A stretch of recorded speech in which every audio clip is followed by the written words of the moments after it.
Hello. Hi guys, happy Monday. It's a holiday here in Trinidad. So you all should have rested, if not yesterday, at least today, get a little something in for yourself. I want to thank all of the attendants of the candle making workshop spa party that came out on yesterday. Ladies, thank you. It was thoroughly enjoyable. I hope you enjoyed yourselves. I enjoyed your company and the experience. Thank you.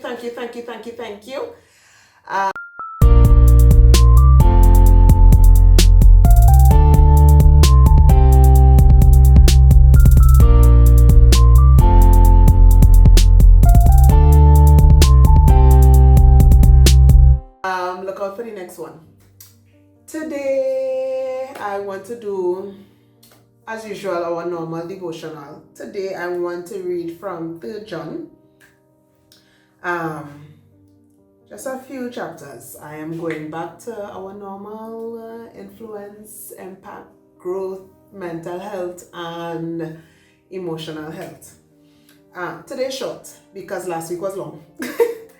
So I'm reading from 3 John, the first verse. It says, "The elder to the beloved Gaius, whom I love in truth." Now this is who John is writing to. This next verse here, I just want to tell us, this was not said to us. It is not a promise from God to us. The letter was written to Gaius, and the person writing the letter to Gaius said, "The elder to the beloved Gaius, whom I love in truth." Beloved, he's calling Gaius beloved. "I pray that in all respects you may prosper and be in good health just as your soul prospers." We tend to think that that is some kind of promise. God had no, it was just something John was wishing and hoping that will be that Gaius's portion in life. If you want to pray, "Lord, I pray that I would prosper and be in good health," pray that. Ask God to make that happen, but it is not a promise that you need to claim. I claim it in the name of Jesus because it is mine. No, it was John was telling Gaius that. "For I was very glad when brethren came and testified to your truth. That is how you are walking in truth. I have no greater joy than this, to hear of my children walking in truth. Beloved, you are acting faithfully in whatever you accomplish for the brethren, and especially when they are strangers." Now, Gaius clearly was good to not only those that he knew and was fond of, also to strangers. "And they have testified to your love before the church. You will do well to send them on their way in a manner worthy of God. For they went out for the sake of the name, accepting nothing from the Gentiles. Therefore we ought to support such men so that we may be fellow workers with the truth." I want to go back over to from verse 3. "For I was very glad when the brethren came and testified to your truth. That is how you are walking in truth. I have no greater joy than this, to hear my children walking in truth. Beloved, you are acting faithfully in whatever you accomplish for the brethren, and especially when they are strangers." Today I just want to encourage us. Like I said, I want to make this one short because I know when I have those events where I have to speak at a church or to speak at a church's women's group or women's conference or whatever that they have, and I record it and share it here on the platform, it's usually a long one. So I don't want this one to be short. So I really just want to encourage us. John was receiving testimonies from other people concerning Gaius's walk, how he lived his life.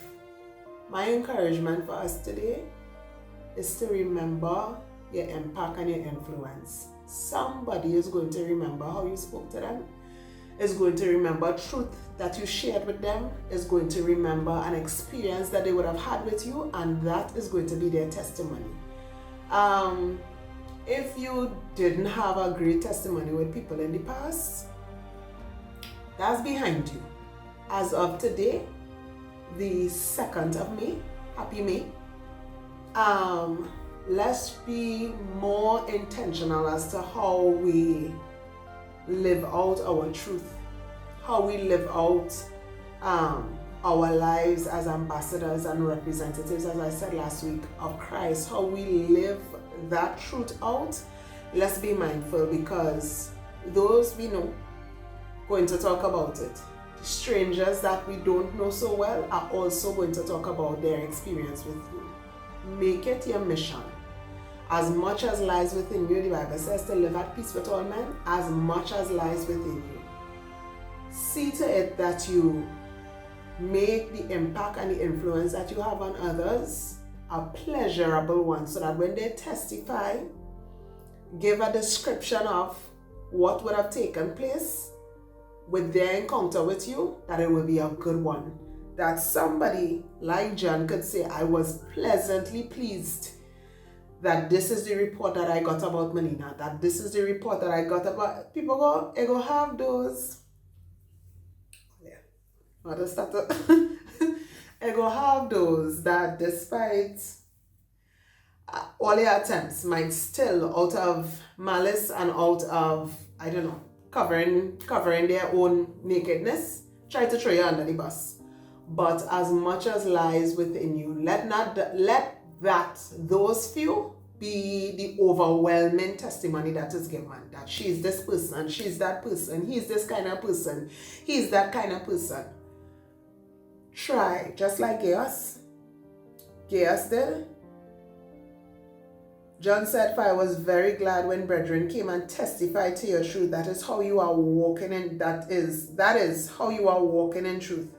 I have no greater joy than this, to hear of my children walking in truth. Beloved, you are acting faithful in whatever you accomplish for the brethren, and especially when they are strangers. We don't know everyone that might cross our path. We don't know, like the women that I spoke to last week, half of them I have never seen. Don't know. They saw my face. I did not see half of their faces, and so I don't know what impact that I would have had on them, and that would have been my first time interacting with them. And you don't want, it's like somebody walking into a store, they come to buy a shoe, and the person attending to them have a real bad attitude and poor customer service. You're not I could like the shoe from now until I'm not buying it. I'm not buying it because I did not appreciate the service that I got there, and so that business not getting my money. That's me. And so you don't want, bringing it back to Gaius, you don't want when people come and interact with you, that they don't want the Christ that you selling, or say you selling, or advertising for, or representing that version of Christ. They just tell themselves, me and that Christ, not me and that, if that's how they just behave. Let us be mindful of our impact and our influence on those that we come into contact with, those that we interact with, the strangers that we would meet in life along our life's journey. Let the testimony given be one that encourages the hearer, because John was happily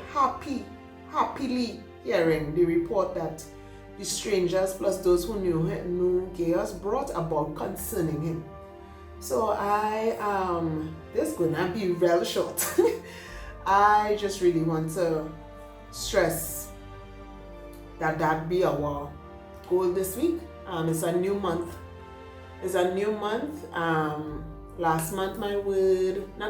March my word was mindfulness. Last month my words was intentional.